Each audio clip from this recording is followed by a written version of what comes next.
Okay, now for the next aspect, we have what we call the quotient rule. Okay, now previously about the product rule, I told you that multiplication goes hand in hand with what? Addition. So what do you think quotient will go with? Subtraction, right? But in this case, we use the word division. So when you hear the word quotient, division is always what? Attributed to it. Now take for instance, look at this on the board. Your y is equals to u upon v. What sign do we have here? The division sign. So can I apply the product rule? No. I can only apply product rule when I have the multiplication what? Sign. But rather, what do I have here? The division sign. So what rule am I going to apply? The quotient rule. So the same thing we did for product rule, we're also going to do it for quotient rule. But this time around, we're going to be what? A little bit detailed about this. Now, let's go. Y becomes what? dy upon what? dx equals to, be very careful, this is called nu, while this is called de. I call this my denominator, and I call this my numerator. Now, when differentiating quotient, your denominator comes first. What's my denominator here? V. So v will come first. Now, having written v, I'm going to differentiate my numerator. So if I differentiate my numerator, what do I get? du. Remember, for product, we use addition. So what am I going to use here? Subtraction, because I'm now dealing with what? Quotient. Now, having written my denominator first, what do you think will be the next thing to come? My numerator, right? And what do I have as my numerator? U. So what am I going to write here? U. After u, what will come next? The differential of my what? Denominator. In this become what? dv. Now, don't stop there.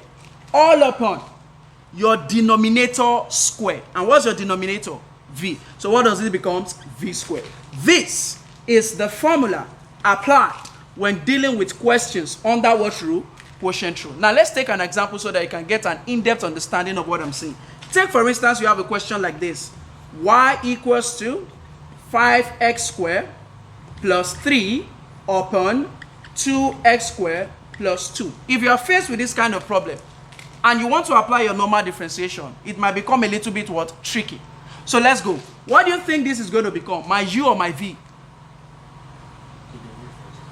What will this one stand for? The u or the v? The u. Thank you. This will stand for what? V. So my denominator is what? 2x squared plus 2. While my numerator is what? 5x squared plus 3. So let's proceed applying this formula. What do you think y is automatically going to become? dy over dx equals to, now come back to the formula. What came first? V. And what's my v? 2x squared plus 2. So what am I going to write? 2x squared plus what? 2. Place it in a bracket. What comes next? du. Meaning I have to differentiate my u, right? Now, if I differentiate 0, it becomes, if I differentiate 3, it becomes what? 0. Why? It's a constant. Now, let's go over to the other one.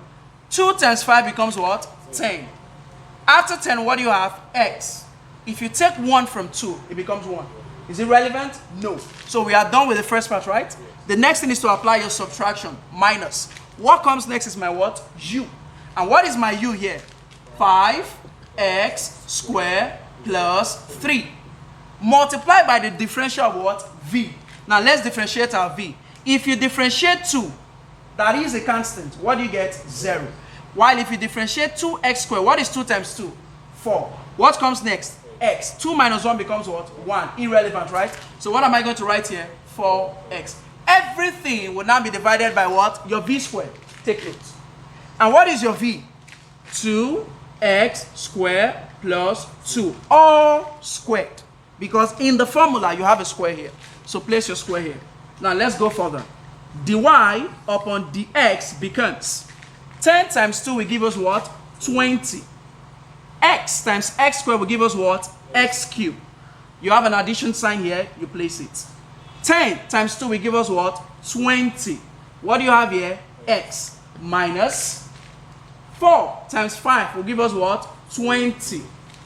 I am placing this thing in a bracket because of this minus sign.